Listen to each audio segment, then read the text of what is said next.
Cette semaine, j'ai racheté 6 nouveaux sectionnels, j'en ai vendu 6 autres, puis on continue de faire rouler la machine. Bienvenue dans l'épisode 26 de la quête du million, où est-ce que chaque semaine, on achète puis on revend jusqu'à temps qu'on atteigne notre premier million de dollars. Cette semaine, je suis monté à Montréal pour acheter 6 nouveaux sectionnels usagés. Ça nous a coûté un gros total de 1220 $ pour les 6 sectionnels au complet.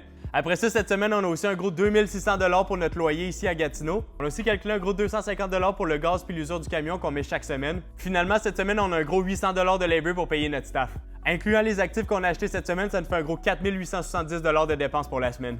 Puis maintenant, niveau vente pour cette semaine, premièrement, on a vendu un des sectionnels Enders de la faillite de Nuevo qu'on a racheté dans les épisodes passés. On l'a vendu pour 980 $. Après ça, on a vendu un beau sectionnel en cuir véritable gris foncé pour 1100 $. On a aussi vendu un sectionnel en cuir véritable gris pâle pour 1050 $. On a vendu un beau gros sectionnel en cuir véritable brun pour 1350 $. Après ça, on a vendu un beau petit sectionnel en tissu gris 3 places pour 500 $. Puis finalement, pour nos ventes de divan, on a vendu un beau sectionnel en cuir véritable blanc 3 places pour 900 $. On a un petit revenu supplémentaire cette semaine, on est allé faire un contrat de junk removal qui nous a rapporté 300 $ au total. Quand on combine tout ça ensemble, ça nous fait un gros total de 6180 $ de revenus pour la semaine. C'est quand même drôle de dire que c'est rendu considéré des petites semaines, ça. Donc pour cette semaine, on aurait fait un gros 1310 $ de profit brut, mais ça inclut tous les actifs qu'on a achetés. Maintenant, depuis le début de la série, en seulement 26 semaines, on vient officiellement de passer le 130 000 $ de revenus total. Sur le 130 000, on a aussi un 80 000 $ de dépenses, mais sur le 80 000 $ de dépenses, ça inclut aussi nos actifs qui sont évalués à plus de 24 000 $ en ce moment. Ça veut dire que si on enlève nos actifs de nos dépenses, on vient officiellement de passer le 74 000 $ de profit depuis le début de la série. Puis ça, c'est après qu'on se soit payé puis qu'on ait payé tout le monde.